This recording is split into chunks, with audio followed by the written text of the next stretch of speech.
ang mga kwento ng pag-ibig, kwento ng buhay at kwento ng pag-asa dito sa Barangay Love Stories. Love Stories.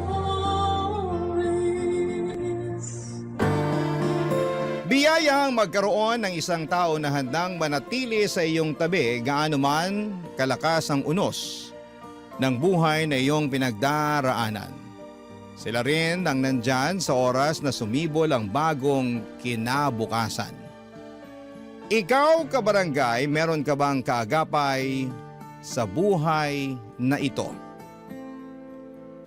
Dear Papa Dudut, good day po sa inyo at sa mga nakikinig ng Barangay Love Stories, tawagin niyo na lamang po ako sa pangalang Minerva, isang teacher na nagtuturo sa isang pampublikong paaralan dito sa Valenzuela. 40 anyos na ako ngayong taon at kahit na abala ako sa aking trabaho, ay nakakahanap pa rin ako ng oras para makinig ng inyong programa, Papa Dudut. Paborito ko kasi ang mga istorya na tinatampok ninyo. Lalong-lalo na ang tungkol sa pag-ibig. Ako man at ang aking asawa na si Danilo ay meron ding istorya na aming pag-iibigan na gusto kong ibahagi sa inyong programa.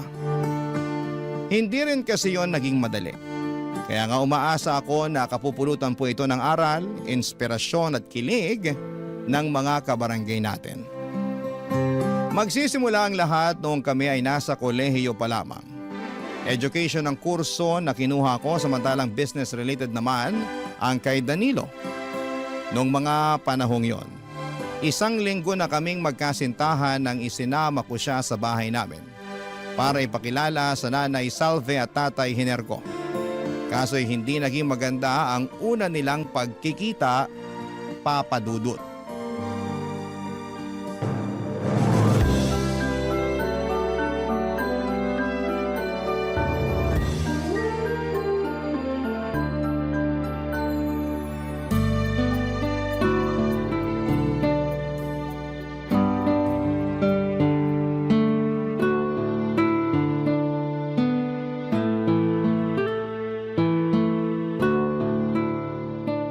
Tama ba ang narinig ko? Nobyo mo na ang lalaking to? Opo, Nay. Tsaka may pangalan po si Danilo. Huwag niyo po siyang tawagin ng ganyan. Tatawagin ko siya sa gusto kong itawag sa kanya. Huwag mo kong diktahan. Di mo naman kami masisisi ng nanay mo kung nagulat kami na may nobyo ka na pala. Wala ka rin kasing nababanggit sa amin, anak. Pasensya na po kayo, Tay. Hindi ko naman po intensyon na itago sa inyo. Hindi lang ako makatsyempo na makapagsabi dahil masyado kayong abala ni Nanay sa pagtitinda. Malamang, kabuhayan natin yun eh. Kung hindi kami magtitinda ng tatay mo, anong ipambibili natin ng pagkain at ipanggagastos dito sa bahay, di ba? Alam ko naman po Alam yun. daw. Kung alam mo, sana matinong lalaki ang pinili mo para maging nobyo. Hindi yung ganyan na mukhang adik sa kanto. Tama ang nanay mo. Sobra naman po kayo, Nay. Nagsasabi lang naman ako ng totoo, no? Hoy, Danilo, sigurado ka ba talagang nag-aaral ka? Sa itsura mo kasi, parang hindi. Nag-aaral po ako. Nay, grabe naman po kayo kay Danilo. Nagtatanong lang ako. Siyempre gusto kong makasigurado na nasa mabuting kamay ka. Na hindi ka sasaktan ng kung sino-sino. Lalo na yung lalaking yan na mukhang hindi gagawa ng matino. Hindi ko po sasaktan si Minerva. Mahal ko po ang anak niyo. Abay dapat lang na mahalin mo ang anak namin. Dahil kung hindi, may kalalagyan ka sa akin. Tay naman, wag niyo naman pong pagsalitaan ng ganyan si Danilo. Wala naman siyang ginagawa sa inyo eh. Wala pa sa ngayon. Pero baka sa susunod meron eh. Buti na yung habang maaga na pagsasabihan na namin siya ng nanay mo. Buti pa, aalis na lang po kami. Ay, teka. Saan kayo pupunta? Kahit saan po kasi mukhang hindi naman welcome dito si Danilo. Tsaka nahihiya na rin po ako sa kanya dahil sa ugali niyo ni tatay. Ayos lang ako, Minerva. Oy, ayos lang naman daw pala sa kanya eh. Narinig mo ba yon, Minerva? Narinig ko. Pero ako, hindi ayos. Dahil harap-harapan yung iniinsulto ang nobyo ko. Pinagmalaki ko pa naman kayo ni tatay sa kanya. Tapos ganyan lang yung ipapakita niyong ugali. Anak, inaalala ka lang namin ng nanay mo. Siyempre ayaw ka namin mapariwara pag nakatuluyan mo yung lalaki na yan. Tsaka tama naman ang nanay mo. Mukha siyang hindi gagawa ng matino. Tignan mo. Hinusgahan niyo na agad si Danilo nang dahil sa itsura niya. O, anong magagawa namin kung kahusga-husga siya? Tsaka bakit kasi dyan ka pa nagkagusto, anak? Ang ganda-ganda mo. Gwapo rin yung dati mong karelasyon. Matangos ang ilong, maputi, makinis ang balat. Sana man lang pumili ka ng mas gwapo pa dun. Hindi naman yata tama na pagkumparahin niyo si Danilo sa dati kong karelasyon. Sumusobra na kayo ah. Kami pa talagang sumusobra. Huminahon ka lang, Minerva. Paano ko hihinahon? Grabe na yung pangiinsulto nila sa'yo. Hindi ka ba nasasaktan? O kita mo na, ako rin. Nasasaktan at mas doble yung sakit na nararamdaman ko kasi mga magulang ko pa talaga ang nanlalait sa'yo. Kung ayaw mo na malait namin yung nobyo mo, mabuti pa huwag mo na yun isama rito sa pamamahay natin. Ay, tama ang tatay mo. Ayaw ko na ulit makita ang pagmumukha niyan, ha? Nasisira lang ang araw ko.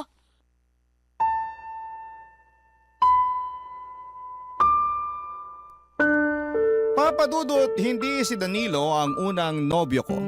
Meron pang isa na nauna sa kanya na nilarawan nga ni nanay na mas nakakalamang daw pagdating sa itsura. Halata rin na mas gusto nila niyon ni tatay kaysa kay Danilo kaya naman nasaktan ako kasi mahal na mahal ko ang kasintahan ko.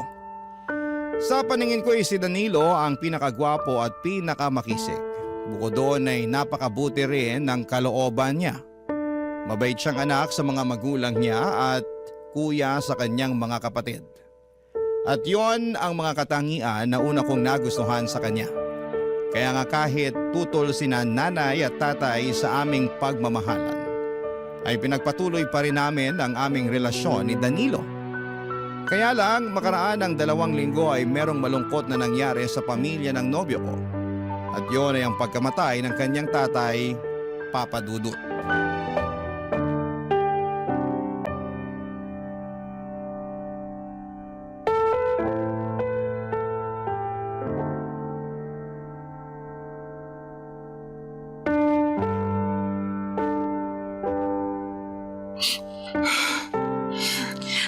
Ang sakit-sakit mawala ng tatay.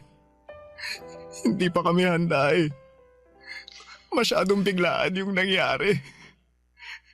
Hindi nga ako nakapagpaalam sa kanya bago siya nawala. Sobrang sakit. Para ako mamamatay. Iiyak mo lang, Danilo. Andito lang ako para damayan ka. Maraming salamat, Minerva. Kung wala ka, baka hindi ko kayanin. Huwag mong sabihin yan. Marami ka ng kinaya nung wala pa man ako sa buhay mo, di ba? Oo, pero iba naman ngayon. Lalo nangyari pa to sa pamilya namin, kaya mas kailangan kita. Sa totoo lang, di ko na alam kung paano na kami pagkatapos mailibing si tatay.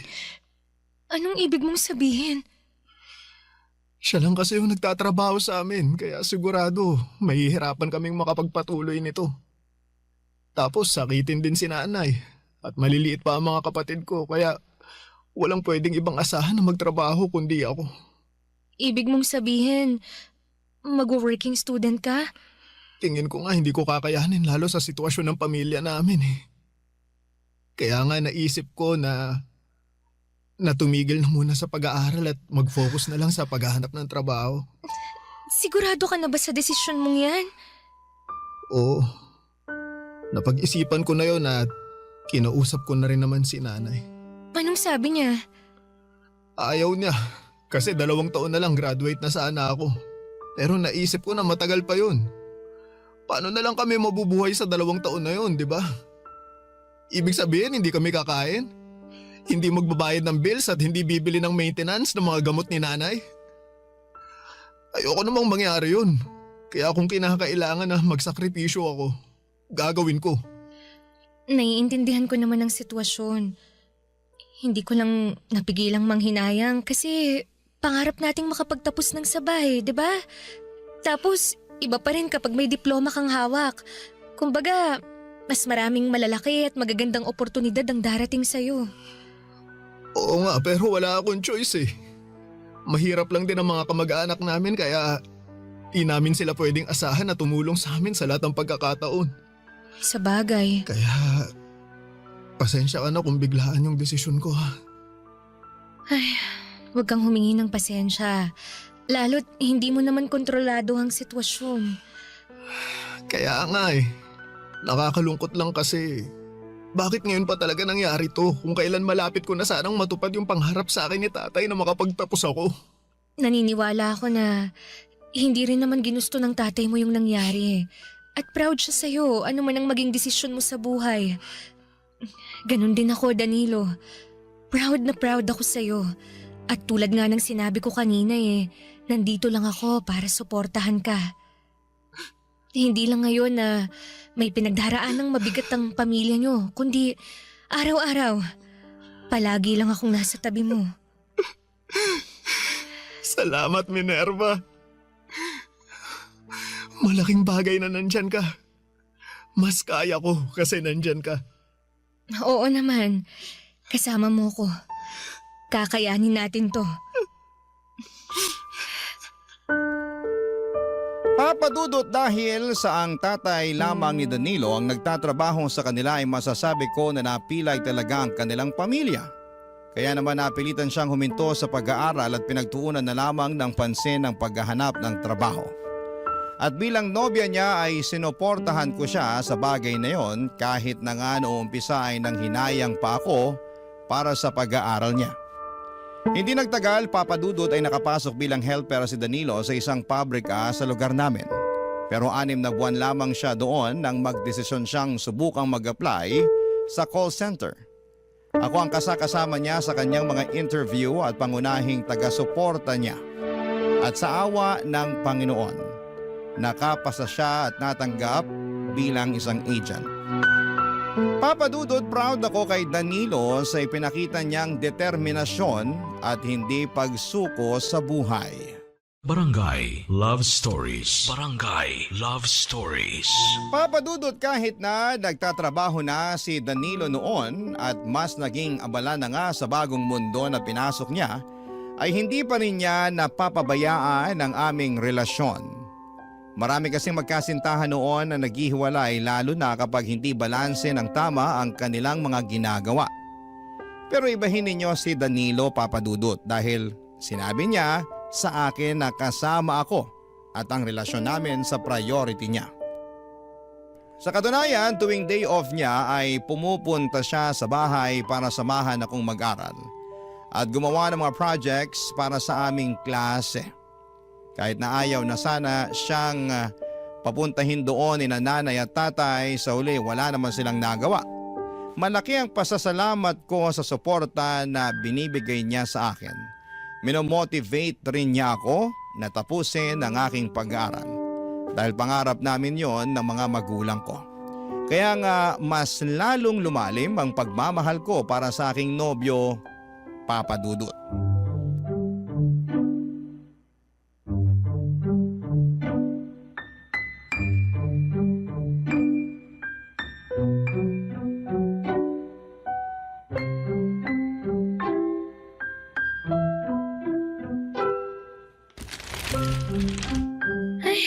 Grabe, pagod na ang utak ko sa kare-review.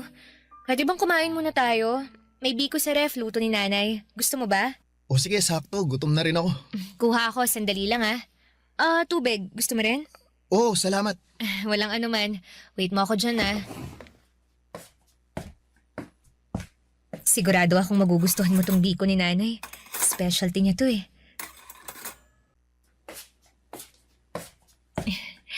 Ito na yung merienda natin. O, tulungan na kita. Salamat. Sandali lang pala. Kailangan kong magbanyo. Balik ako Sige lang.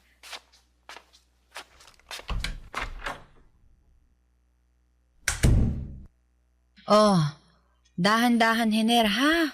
Baka matalisod ka niyan Ewan ko na lang sa'yo. Dadahan-dahan naman ako Masakit lang talaga tong tagiliran ko.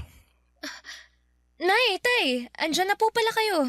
Tulungan mo nga kami rito ng tatay mo. Kanina ko pa inaakay, nabibigatan na ako. Sige po. Tay, kapit kayo sa akin, ha? Salamat, anak. Upo muna po tayo para makapagpahinga kayo. Sige. Salamat. Kasandal na rin tong likod ko. Kanina pa ito sumasakit Kanina pa rin sumasakit ang likod ko sa'yo, Hiner. Pasensya ka na. Kung kaya ko lang yung sarili ko, di sana di na ako nagpatulong sa'yo, di ba? Huwag na po kayong mag-away. Hindi kami nag-aaway, anak. Oh, nandito na po pala kayo, Nay, Tay. Anong ginagawa ng lalaking to dito?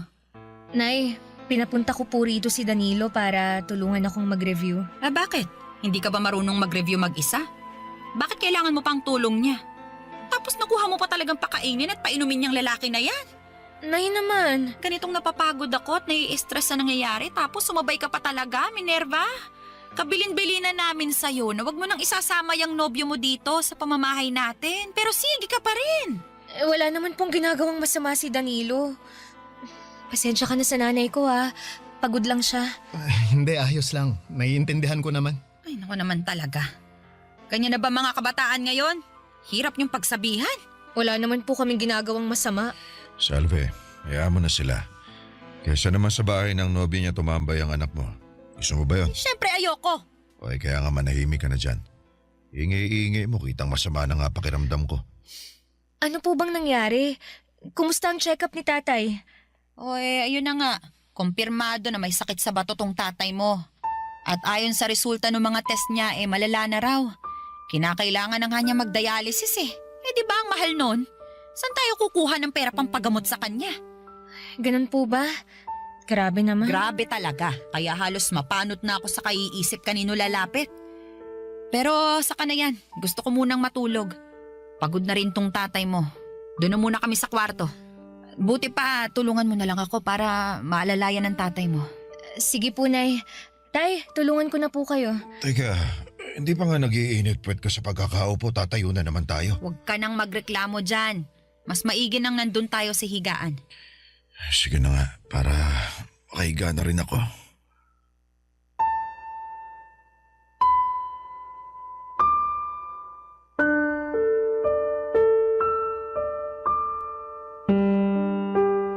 Papadudot magkahalong lungkot, takot at inis ang namutawi sa akin ng mga panahong yon. Lungkot at takot para sa kondisyon ng tatay ko at inis dahil sa asal niya sa nobyo ko. Wala namang ginagawang masama sa kanila si Danilo pero sobra naman kung pagbuntunan nila ito ng galit. Kaya nga dismayado talaga ako sa pakikitungo ng mga magulang ko sa nobyo ko. Sa kabila ng lahat, sinabi ni Danilo na hindi naman daw niya dinibdib yun. Sa katunayan ay nag-alala rin po siya ng husto sa kondisyon ng tatay ko. At habang tumatagal ang mga araw ay lumalala ang sakit ni tatay kaya naman nahirapan ang aming pamilya sa mga sunod-sunod na mga gastusin, papadudot.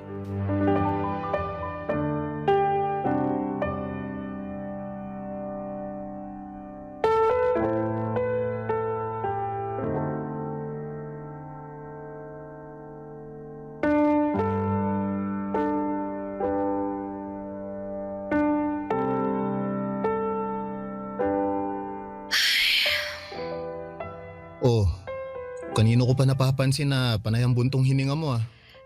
Sorry Hindi ko lang mapigilan eh. Nalulungkot kasi ako kaya hindi tuloy tayo makapag-concentrate sa pagre-review natin. Ay, okay lang naman. Pwede tayong huminto sandali para pag-usapan kung bakit ka malungkot. May problema ba, Minerva? Meron. Malaki. At tungkol yun kay tatay. Oh, may nangyari ba sa tatay mo? Sabihin mo sa akin. Habang tumatagal, lalong lumalala yung sakit niya eh. Tapos nitong mga nakaraang araw labas-pasok na siya sa ospital para magpa-dialysis at magpa-check up.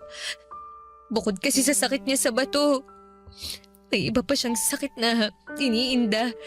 Kaya halos masaid na yung pera namin sa gastos pagpapagamot sa kanya. Tapos yung kaisa-isa naming negosyo na tindahan sa palengke baka malugi pa. Ano na lang kami, diba? Nalulungkot akong malaman yung sitwasyon ng pamilya niyo, Minerva. Kung may maitutulong ako, magsabi ka lang sa akin. Pwede akong magbigay ng kahit konting tulong pinansyal para makabawas man lang sa mga gastusin ninyo. Salamat, Danilo. Pero alam ko naman na malaki rin ang responsibilidad mo sa pamilya mo. Tsaka kamakailan lang may pinagdaanan din kayo. Tapos ngayon pa lang kayo nakakabawi ulit. Naku, wala namang kaso yon, lalo't pamilya mo naman ang dumaraan sa pagsubok. Kaya nga nandito lang ako para umalalay at dumamay sa'yo. Hindi naman malaking pera ang kaya kong ibigay pero alam ko makakatulong yun sa inyo. Nahihiya ako sa'yo kasi hindi mo naman kami responsibilidad. Pero mahal ko kayo. Lalo ka na. Mahal mo pa rin si nanay at tatay kahit hindi maayos ang trato nila sa'yo. Oo naman, kasi mga magulang mo sila eh. Saka naniniwala naman ako na magbabago rin sila pag nakita nila na seryoso ako sa pagmamahal sa'yo. At yun ang gusto kong patunayan sa kanila, na iingatan kita, aalagaan, mamahalin, at hindi sasaktan. Salamat Danilo. Malaking bagay na nandyan ka. Lalo't dumaraan ang pamilya namin sa pagsubok. Salamat kasi kahit na busy ka sa trabaho mo, dinadamayan mo ko. Sinasamahan at sinusuportahan sa pag-aaral ko. Kahit na nga pinanghihinaan ako ng loob at question ko na yung sarili ko kung kaya ko pa bang makapagtapos. Ha? Anong ibig mong sabihin? Naiisip ko kasi na tumigil na lang muna sa pag-aaral. Katulad mo, para maghanap ng trabaho. Gusto ko kasing makatulong kay nanay sa mga gastusin nila ni tatay pampagamot. Tsaka dito na rin sa bahay namin. Kaya lang, sigurado ako na hindi nila magugustuhan yung naisip ko. Lalo't pangarap namin na makapagtapos ako at maging ganap na teacher. Naniniwala naman ako na matutupad mo yung pangarap mo. Pero kung hingin ang sitwasyon na hindi mo na agad-agad, pwede mo namang ipagpatuloy ulit. Pwede mong balikan para tuparin. Katulad mo? Oo. Sa katunayan, nag-iipon na nga ako paunti-unti ng pangmatrikula ko eh. Mabuti naman kung ganun. Basta, sabihan mo ako ha. Nandito lang ako anuman ang mangyari. Pero sana hindi mo na kailanganing tumigil sa pag-aaral. Lalo, ilang taon na lang naman, makakapagtapos ka na. Hindi pa naman buo ang loob ko. Kaya hindi ko pa masabi kung ano talaga ang gagawin ko. Medyo naguguluhan pa ako sa mga nangyayari Kung maluwag naman ang schedule mo at kaya mo, bakit di mo subukang mag-working student? Sa ganung paraan, di mo kailangan tumigil sa pag-aaral. Pero ano kayang trabaho ang pwede kong pasukin? May hiring ba sa inyo at tumatanggap ng part-timer? Sa ngayon wala pa eh. Pero kapag nagkaroon, sasabihan kita kaagad. Salamat Danilo.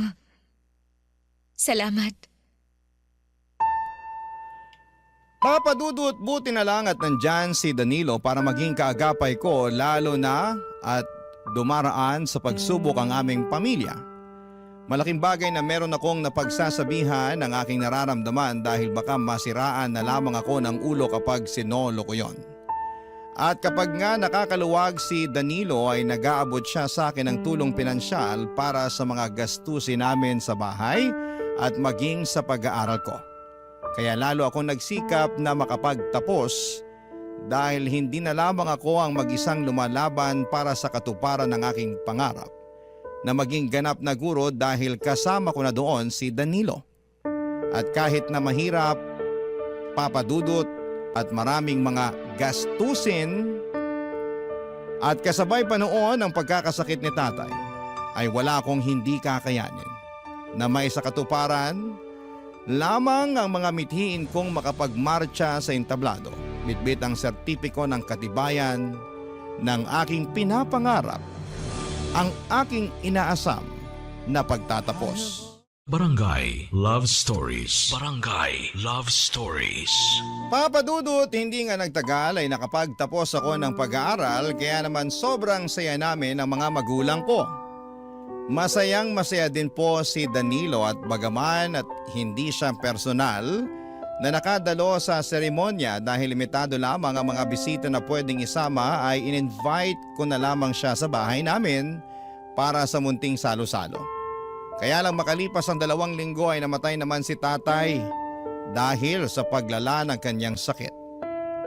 At sobrang lungkot ko ng mga panahong yon. Buti na lang at nandyan si Danilo upang umalalay nang sa ganon ay makaya ko ang lahat. Pero may mga pagkakataon pa rin na nalulugmok ako lalo na nung matapos ang libing ni Tatay Papa Dudut at madalas ko yung maramdaman sa bahay namin.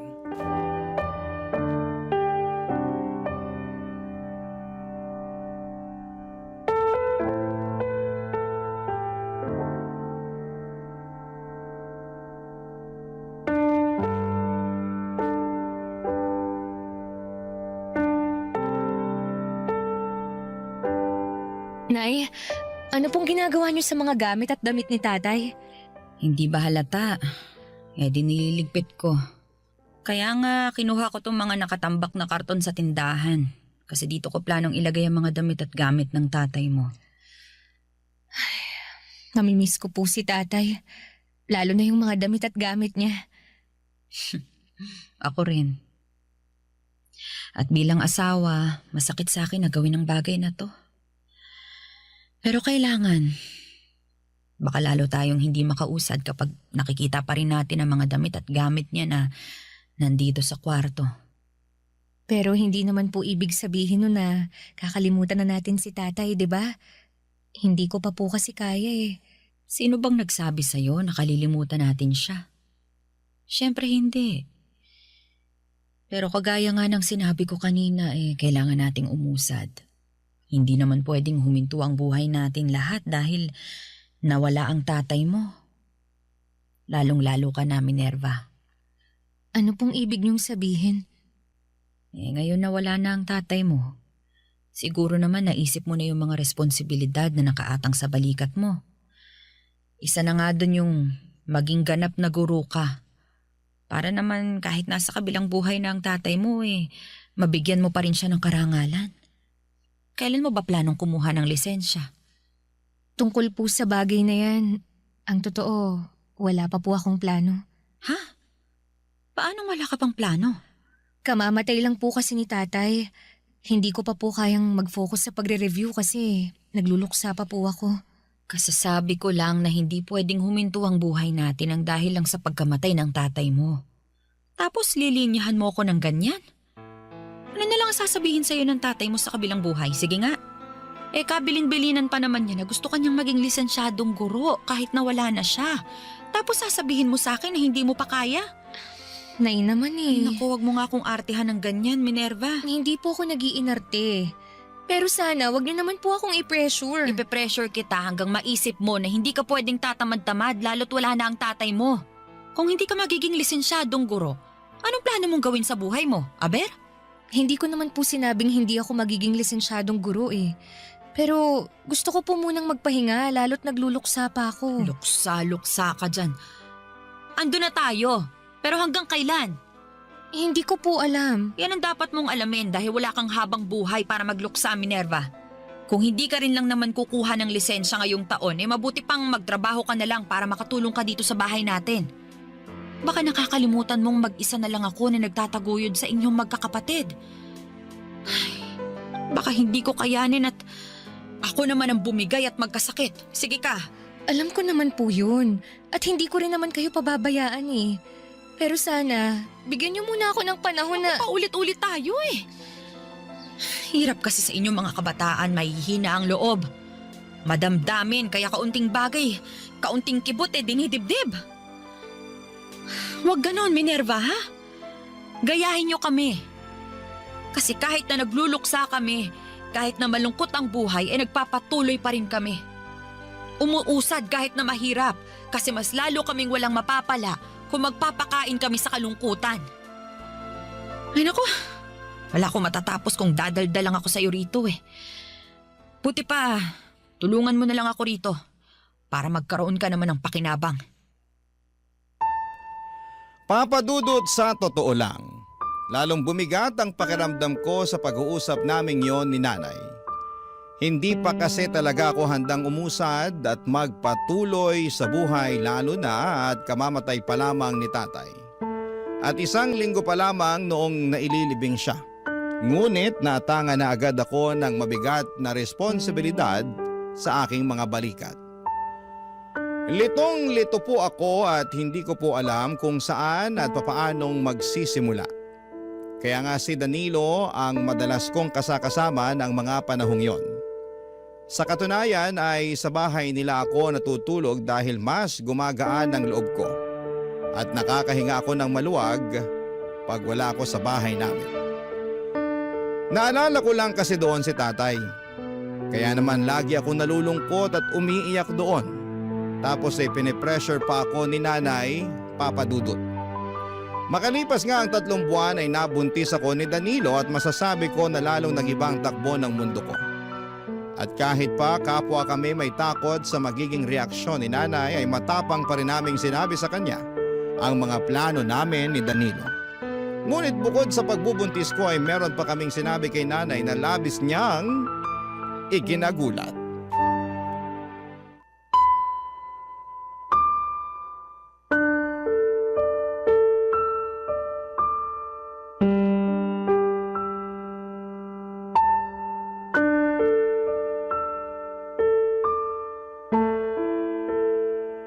Anong sinabi nyo?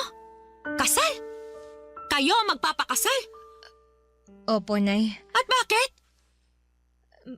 Buntis na po kasi ako. Kaya gusto na po namin magpakasal ni Danilo. Ano ka mo? Buntis ka? Opo. Ay, anak ka naman talaga ng teteng. Bakit ka nagpabuntis sa lalaking yan? Mahal ko po si Danilo. At mahal ko rin po ang magiging anak namin.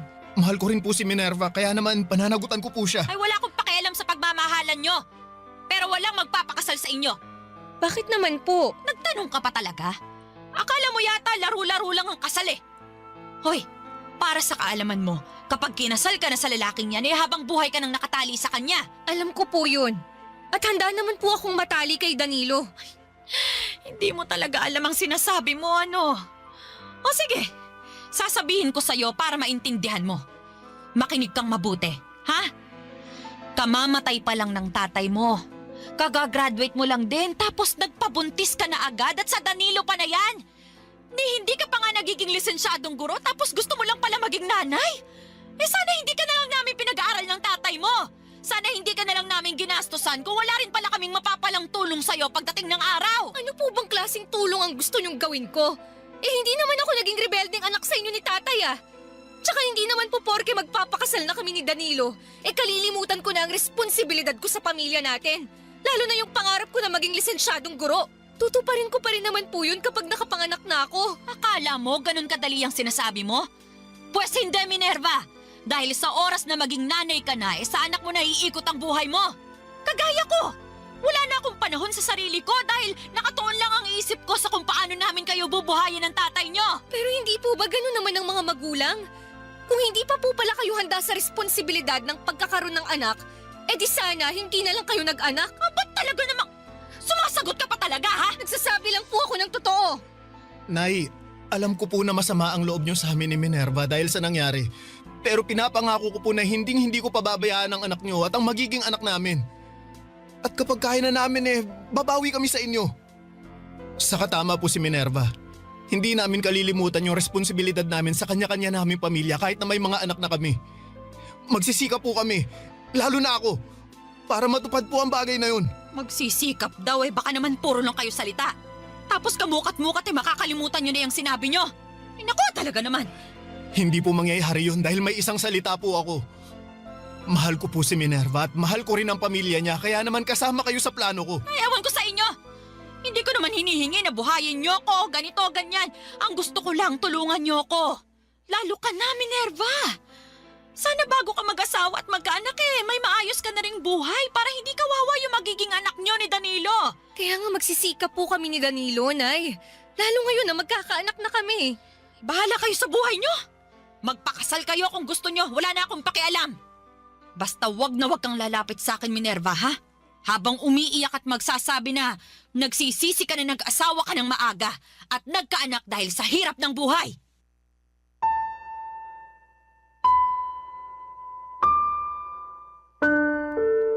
Papa Dudut, kinasal kami ni Danilo sa Huwes at nagsama sa iisang bubong. Pero tumira muna kami sa bahay nila para maasikaso ako ng nanay niya hanggang sa makapanganak ako. At mag-isang taon ang baby namin, Papa Dudut. Tapos noong na-promote ang asawa ko sa trabaho niya ay nakaipon kami para makapagrenta ng maliit na apartment. Noong nagdesisyon akong kumuha na ng lisensya sa pagkaguro ay sinuportahan ako ni Danilo. At hindi nga po nagtagal ay nakapasa naman ako at doon na nga nagsimula ang pagtuturo ko. Kung tatanungin ninyo ako kung kumusta kami ni nanay ay masaya akong sasabihin na maayos naman ang relasyon namin. At mahal na mahal niya ang apo niya. Hindi rin kasi niya ako natiis lalo na noong nanganak ako. At siyang nag-alaga sa anak namin ni Danilo kapag nasa trabaho kaming pareho. Sa kabilang banda ay guilty din ako kasi hindi ako agad nakabawi sa kanya lalo na noong namatay si tatay. Kaya nga wala na akong sinayang na sandali noong nabigyan ako ng pagkakataon na tuparin na ang matagal na nilang pangarap para sa akin. At habang tinutupad ko yon ay malaki ang pasasalamat ko sa aking asawa na nanatili sa aking tabi at naniwala sa kakayahan ko. Hanggang dito na lamang po, Papa Dudut, ang sulat ko. Sana po'y mapili po ninyong i-ere sa programa ninyong Barangay Love Stories. God bless and more power sa inyong istasyon. Ang inyong forever kapuso at ka-Barangay, Minerva. Kwentuhan naman tayo dito sa comment section. Ang mga kwento ng pag-ibig, kwento ng buhay at kwento ng pag-asa dito sa Barangay Love Stories. Love Stories.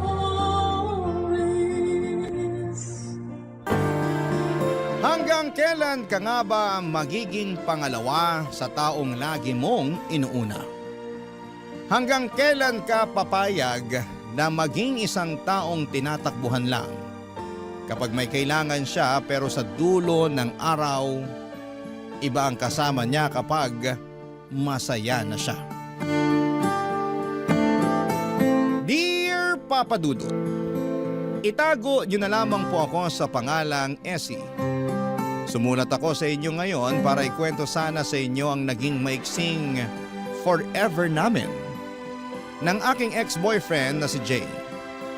Tulad ng mga kakasimulang relasyon, napupuno kami noon ng pagmamahalan at halos ayaw naming malayo sa isa't isa.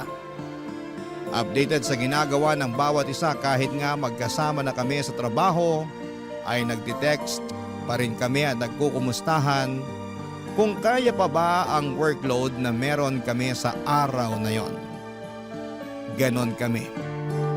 Facebook official na kami at syempre ang pinaka-importante sa lahat ay official kami sa pamilya ng bawat isa. Akala ko nga ay talagang forever na ito eh. Akala ko. Kasi maayos naman kaming dalawa, walang naging problema pagdating sa oras dahil marami kami noon para sa isa't isa. Lalo na ako. Handa kong ibigay sa kanya ang lahat ng oras ko. Walang naging problema sa pamilya namin kasi boto sila sa amin. Actually ay sila pa nga itong nagpaplano na para sa future wedding namin. Nakakatawa na nakaka-pressure. Wala rin naging problema na sobrang bigat o walang naging challenges sa relasyon namin na hindi namin nalagpasan dahil sinisiguro ko na hindi kami aabot sa punto na matatalo kami ng mga pagsubok na yon. Bago pa man lumala ang inuupahan na naming pareho ang problema o inuupuan na namin ang mga problema at pinag-uusapang dalawa. Sobrang perfect na nga eh. Inabot na nga kami ng 2 taon sa relasyon pero sobrang gulatan na lang talaga. Noong 2nd year anniversary namin ay may bomba siyang pasabog na mas nakakasorpresa pa kesa sa ginawa kong surprise anniversary date para sa aming dalawa, Papa Dudut.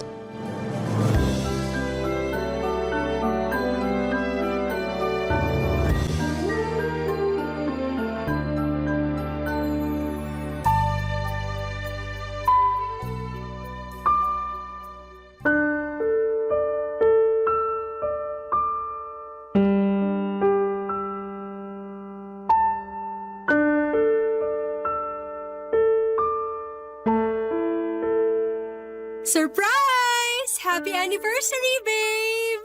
Essie, sabi ko naman sa'yo. Alam ko sinabi mo na wala nang pa-surprise sa anniversary natin. Pero kasi hindi ako makatiis eh. Patawarin mo na lang ako. Essie, Wait lang, bago ka magalit dyan, tignan mo muna tong hinanda ko. break na tayo. May hinanda akong tinola sa gata ng paborito mo. Essie! Narinig ko. I'm sorry kasi dapat kahapon ko pa sinabi to eh. Kung alam ko lang na maghahanda ka ng ganito, di sana... Bakit? Anong bakit? Bakit ka nakikipaghiwalay? Bakit ngayon pa? Essie, Nakailang esi ka na ngayong gabi. hindi na ako masaya. Paano hindi ka na masaya? Nung Sunday masaya pa tayong dalawa after church, di ba? Ano yun? Essie, matagal na akong hindi masaya. Bakit di ka masaya? Sabihin mo kasi hindi ko naman yun nakikita sa'yo. Hindi ko alam kung bakit hindi na ako masaya. Siguro kasi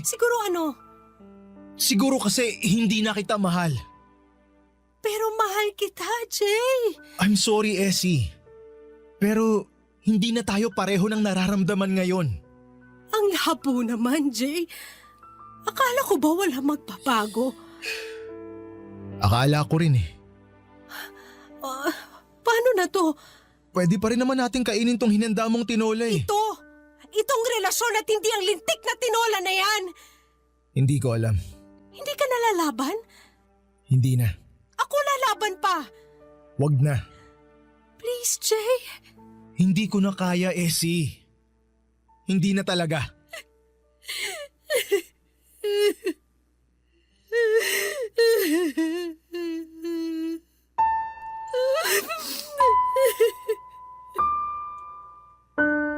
Papadudod ako ang nasurpresa noong gabi ng anniversary namin ni Jay. Iyak ako ng iyak na hindi niya ako mapatahan pa. Umalis siya nang hindi nagpapaalam dahil hindi na rin niya alam ang gagawin at makalipas nga ang ilang oras ay tumawag ito para humingi ng sorry sa mga nangyari. Akala ko noon ay makikipagbalikan na ito kasi natauhan na pero hindi, papadudot. Tumawag ito para sabihin na sana ay hindi pa rin kami mag-iwasan. Na sana sa opisina lalo ay makakapag-usap pa rin kami tulad ng dati dahil hindi naman pwedeng mag-isa sa amin na i-give up ang trabaho dahil lang nagkahiwalay kaming dalawa. Na sana'y kahit na hindi na kami magkarelasyon ay matatakbuhan pa rin namin ang isa't isa tulad ng dati. Tulad nung magkaibigan pa lamang kaming dalawa, papadudot. Hindi ko nasabi sa inyo na bago kami maging magkarelasyon ni Jay ay naging mag-best friend kaming dalawa. Since college, takbuhan na namin ang isa't isa lalo na kapag may problema. Lalo na siya. Lagi ang tumatakbo sa akin kapag may kailangang tulong at andon naman ako para saluhin siya. Nasanay siyang ganon sa akin hanggang sa maging kami. Kaya siguro kahit ngayon na magkahiwalay kami ay gusto pa rin itong maging ganon kami sa isa't isa. Takbuhan kapag may problema at pumayag ako rito. Pumayag akong bumalik kami sa pagiging mag-best friend kung ito ang paraan para hindi siya mawala sa akin dahil aaminin ko na hindi pa ako handa na mawala siya. Baka sa ganitong paraan ay bumalik yung nawala niyang feelings. Baka makita niya ang halaga ko. Kaya pumayag ako. Naging best friend niya ulit ako, papadudot.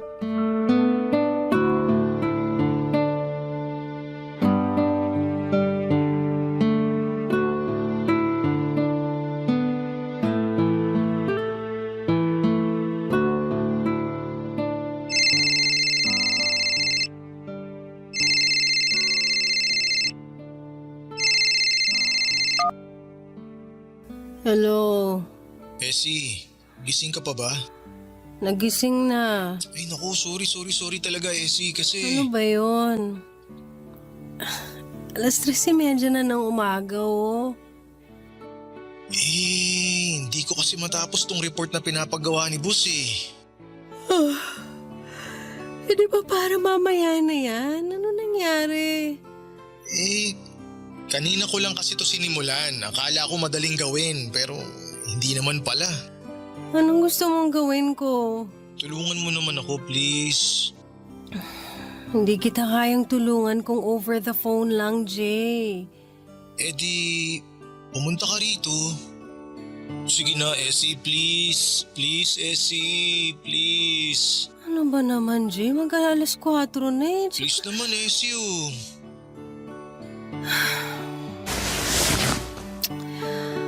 Okay. Bigyan mo ako ng 30 minutes. Pwedeng 20 minutes?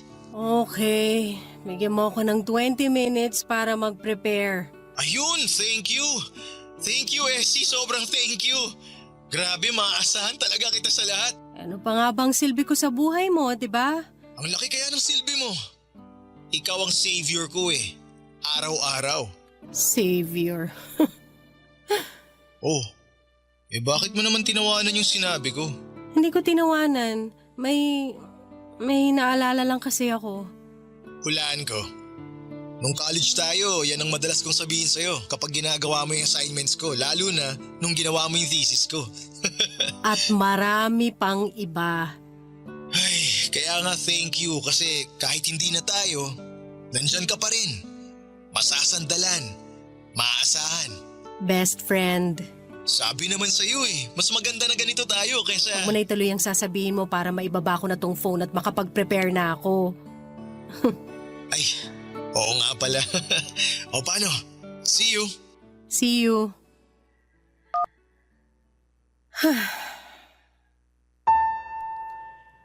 Best friend, yan na lamang ako muli sa buhay niya. Takbuhan niya kapag may kailangan o may problema. Para kaming bumalik sa college, ang daming nagsasabi na ang tanga-tanga ko para ipagpatuloy ang ginagawa ko. Pero kibits balikat na lamang. Hindi kasi nila naiintindihan yung kagustuhan ko na mapalapit lamang kay Jay. Nasanay akong kasama siya at nasanay akong lagi siyang nandyan. Kaya hindi madaling putulin yung naging routine namin. Hindi ko kaya. Kaya naman nakontento ako sa ganito sa pagiging best friend kung ito ang paraan para hindi siya mawala sa akin.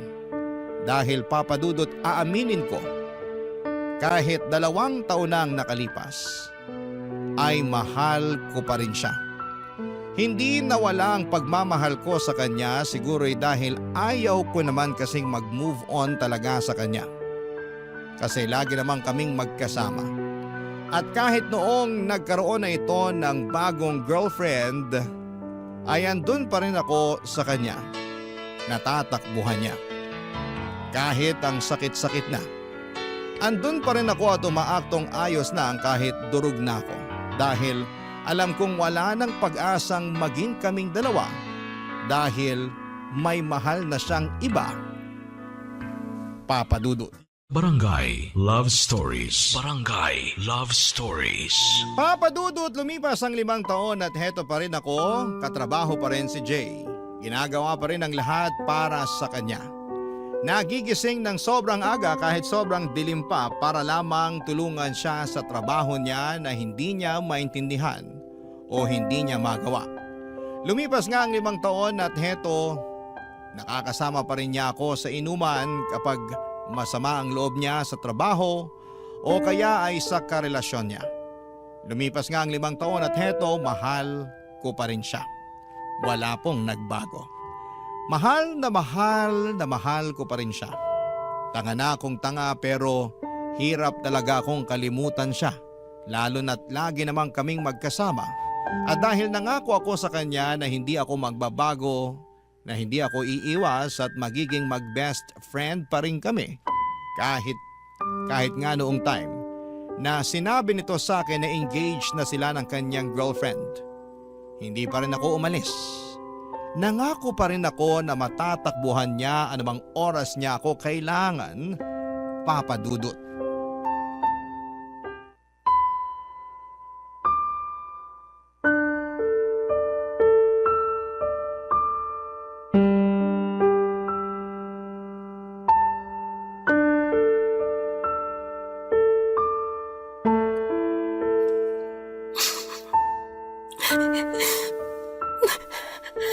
Oh, bakit ka umiiyak dyan?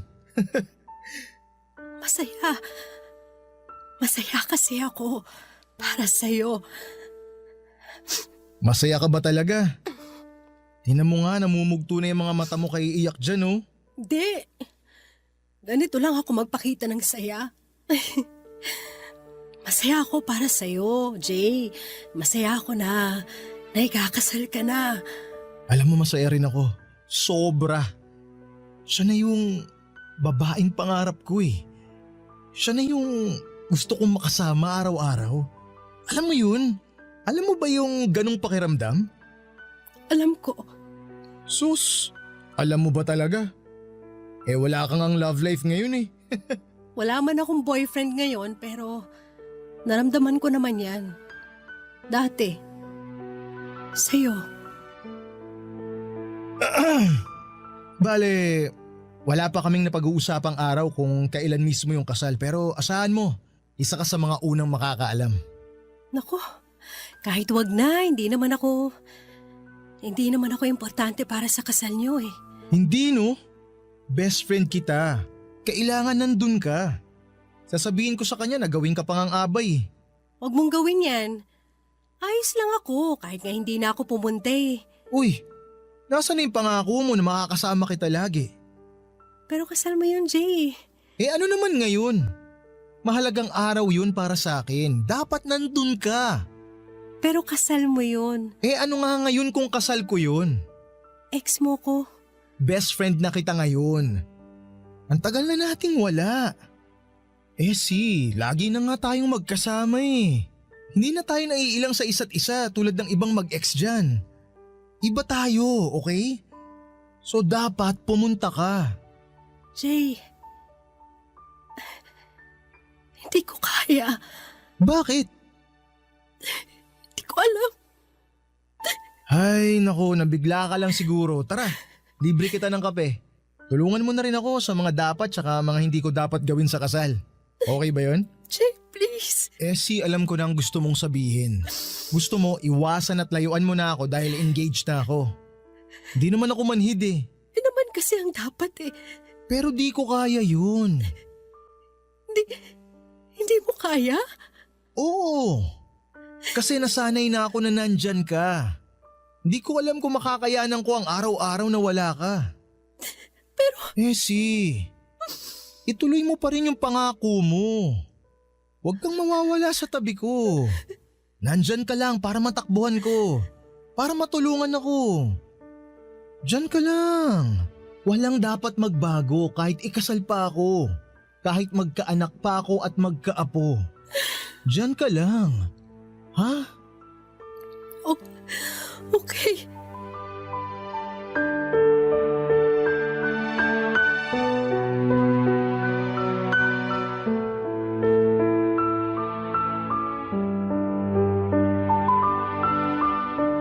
Yun na nga po ang pinakamasakit na pangakong kailangan kong panindigan. Durog na durog ako nung malaman kong ikakasal na siya. Parang biglang nawala na ako ng pag-asa na magiging kami pa. Kasi nung magkarelasyon pa lamang sila ng girlfriend niya ay okay pa. Pwede pang umasa kasi hindi pa naman sila kasal pero iba na ngayon. Engaged na sila at papunta na doon sa forever nila. Alam ko dapat at pinanindigan ko na lamang yung tumatakbo sa utak ko na dapat ay umiwas na ako kahit na ayaw pa niya. Oras na rin para makapag-move on sa kanya pero hindi ko nagawa. Kasi nung tumingin ako sa mga mata niya noong narinig ko ang mga pakiusap niya na huwag akong mawawala ay para akong natameme. Na dapat na sa tabi lamang niya ako, lahat ng plano ko na lumayo ay nawala at pumayag ako sa kagustuhan niya. Ang mga kung hindi ako aalis. Na forever akong nasa tabi niya at forever niya akong matatakbuhan kapag kailangan niya ng forever best friend. Hindi ko po alam, Papa Dudut, kung hanggang kailan ako masasanay sa ganito. Hindi ko alam kung makaka-move on na ba ako sa kanya at matatanggap na ang katotohanan na mag-best friend na lamang kaming dalawa.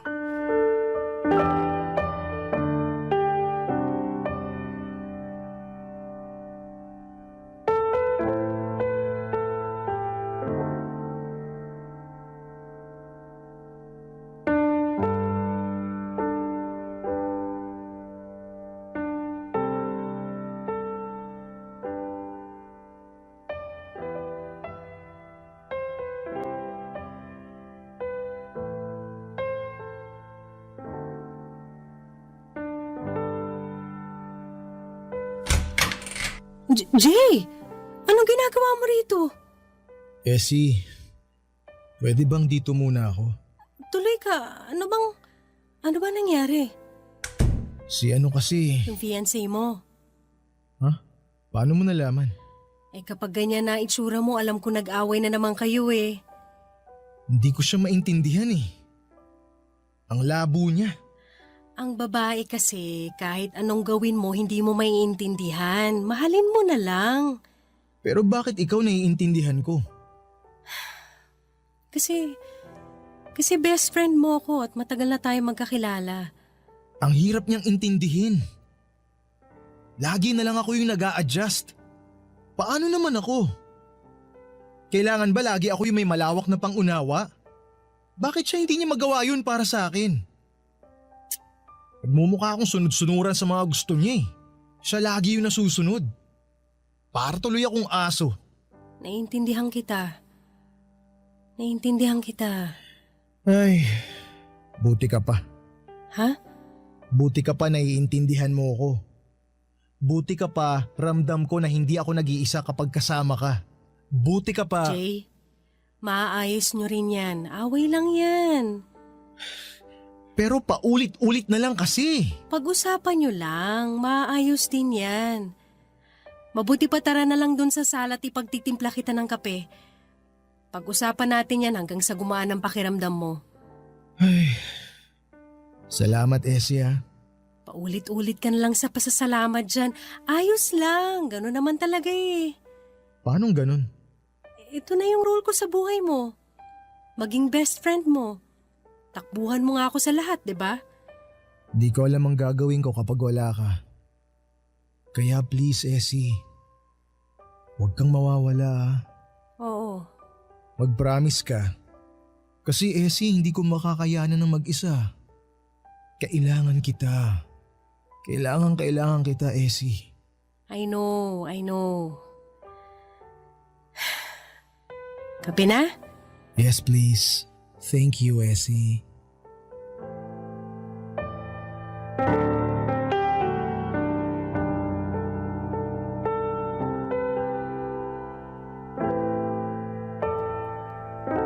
Dapat maging masaya ako kapag sinabi niya na kailangan niya ako. Dati masaya ako noon kapag sinasabi niya yon. Kapag nagpapasalamat siya at sinasabi niya na masaya siya na nandun ako lagi para sa kanya. Na walang ibang babaeng kayang gumawa noon kahit pa nga ang GF niya. Hindi kayang gawin ang ginagawa ko. Pero ngayon kapag naririnig ko ang pasasalamat niya sa akin, kapag napapakinggan ko na sinasabi niya na kailangan niya ako, na hindi niya kayang mawala ako ay parang nadudurog ako ng paunti-unti. Kasi alam ko na hanggang doon na lamang yon. Hanggang takbuhan lamang ako kapag may kailangan at problema siya. Hanggang doon lamang ako. Hanggang best friend lamang niya ako. Ikakasal na siya, mahal na mahal niya ang babaeng pakakasalan niya at alam ko, kahit ako pa ang takbuhan niya sa lahat ay hindi ako ang babaeng ihaharap niya sa altar. Ang hirap naman ng ganito, Papa Dudut. Sarili kong kwento, sarili kong love story. Pero hindi ako yung leading lady. Sa sarili kong love story ay best friend lamang ang role ko sa buhay ng lalaking pinakamamahal ko. Habang pinagmamasdan ko ang leading man ko na masaya sa pinili niyang leading lady. Sa sarili kong kwento. Barangay Love Stories. Barangay Love Stories. Papadudot, pakiramdam ko ay para akong kabit kay Jay. Pero isang kabit na ako lang ang nakakaalam. Yung pinupuntahan niya lagi kapag may problema sila ng fiancé niya at yon ang pinakaayaw ko sa lahat. Nang dahilan kung bakit siya lumalapit sa akin. Parang mas lalo niyang pinaparamdam sa akin na talagang wala na akong dapat pang asahan sa kanya. At ang pinakamasakit pa rito, Papa Dudut, ay wala akong lakas ng loob para sabihin sa kanya na nasasaktan ako sa ginagawa niyang paglapit at alam kong wala na akong karapatan na sabihin ito sa kanya. Dahil nangako ako na nandito lamang ako para sa kanya kahit sobrang sakit na. Sobrang sakit, Papa Dudut.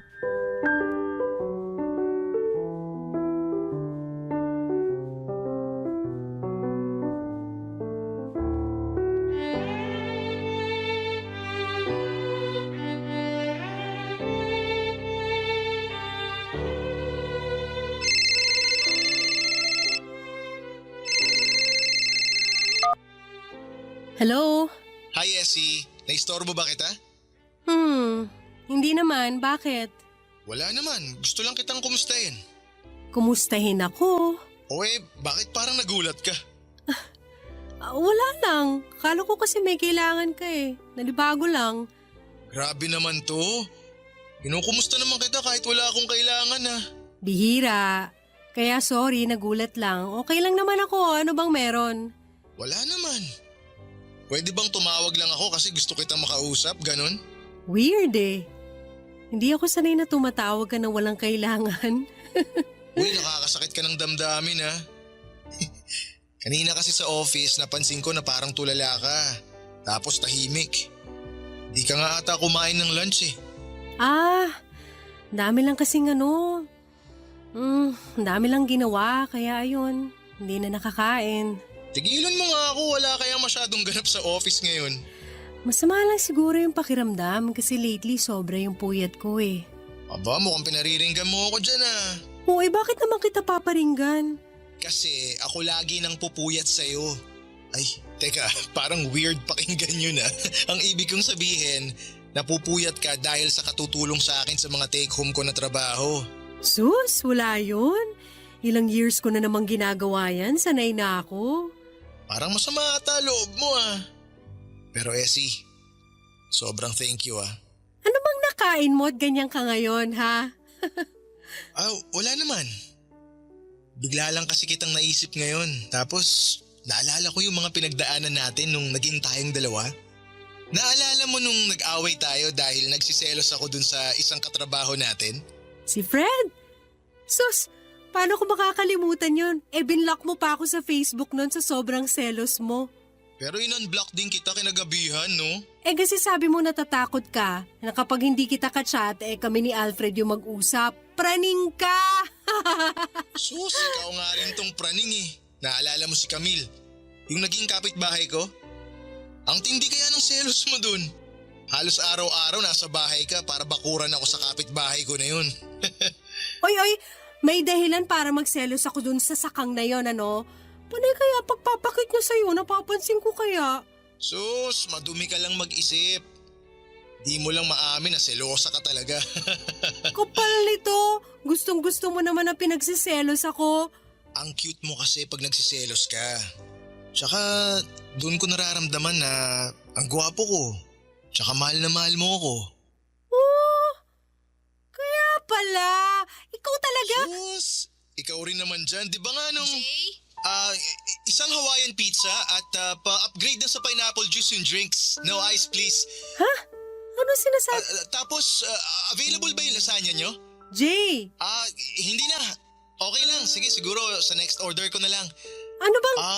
Oo, okay na yun. Thank you. Bye.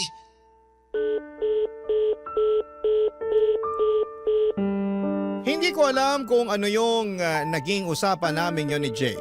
Kung bakit bigla siyang tumawag at bigla naming pinag-usapan ang nakaraan namin. Aaminin ko na nakaramdam ako ng kaunting pag-asa. Baka kapag nagtuloy-tuloy ay baka maisip niyang mahal niya pa rin ako. Tuwang-tuwa ako noon habang pinag-uusapan ang nakaraan namin, pero nung biglang dumating ang fiancé niya ay bigla siyang nagpanggap na tumatawag sa isang fast food para magpa-deliver ng pagkain at walang sabi-sabing pinatayan ako ng tawag noong papalapit na ang fiancé niya sa kanya. Sobrang mixed signal yon para sa akin. Ano ba talaga? Bakit siya biglang mangungumusta at magbabanggit ng nakaraan namin? Bakit siya biglang magiging sweet tapos bigla ay parang nililihim na niya ako sa kanyang fiancé na dati naman ay hindi niya ginagawa? May mali siya na ba yon sa kanya? Gusto kong pag-usapan namin kung ano ba yung nangyari sa amin, pero pagkatapos noon ng pag-uusap namin yon ay umiwas na ito sa akin at hindi ako manhid para maramdaman yon. Pero sa tingin ko ay maganda na rin yon para maka-move on na rin po ako sa kanya. Baka yun ay hinihintay ko para tuluyan na siyang makalimutan kasi hindi ko kayang ako ang magsimulang umiwas sa kanya. Siguro inabot ng 2 linggo ang hindi namin pagkikibuan hanggang sa isang araw ay bigla na lamang itong pumunta sa bahay, Papa Dudut.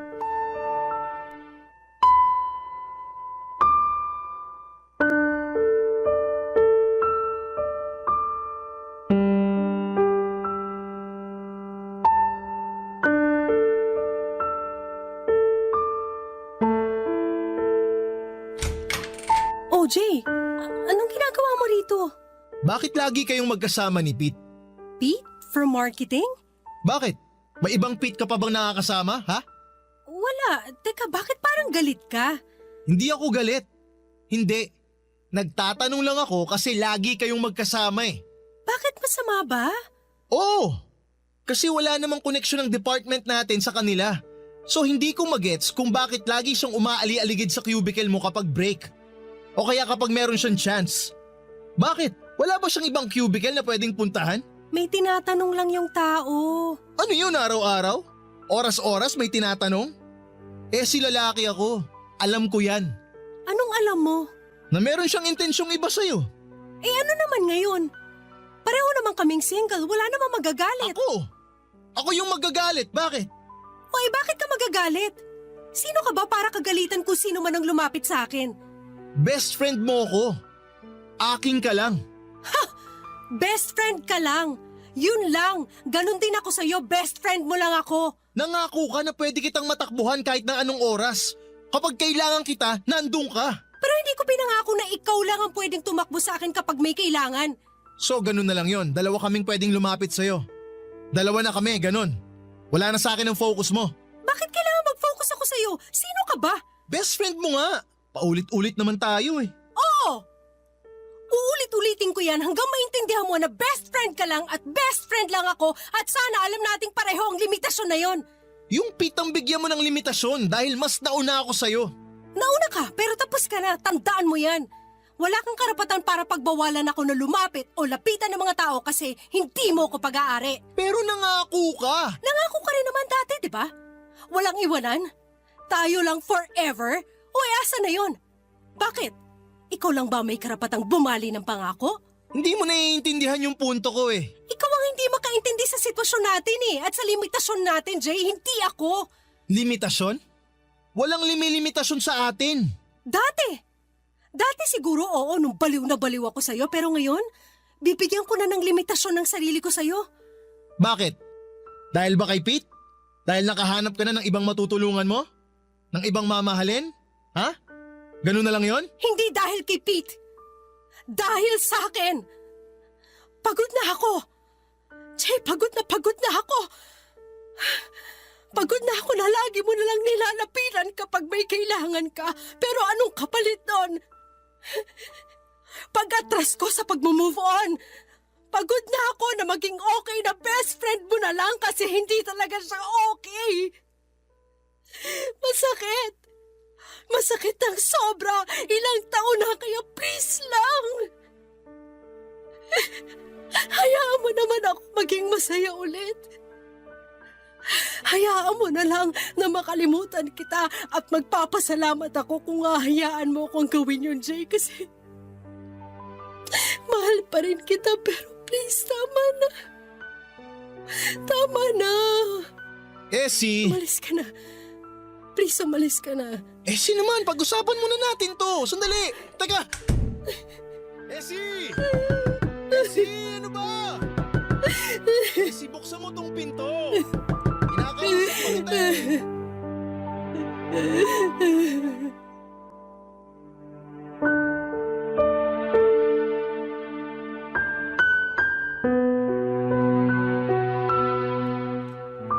Sa unang pagkakataon ng buhay ko ay naramdaman kong malaya na ako.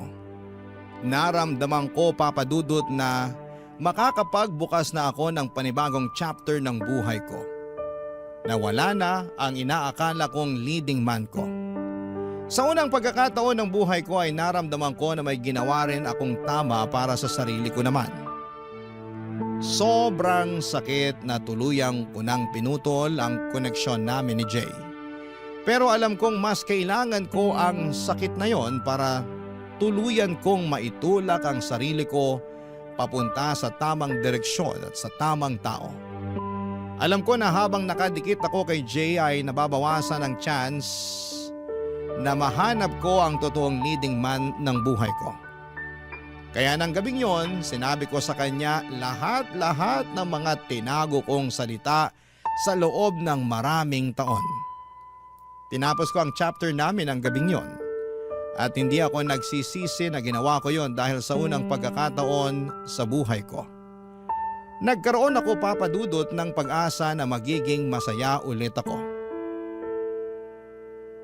Sa unang pagkakataon ng buhay ko ay naramdaman ko na tama ang ginawa ko at alam ko ang kasunod nito ay saya na. Saya dahil ilang hakbang na lamang at makikilala ko na ang leading man ng buhay ko.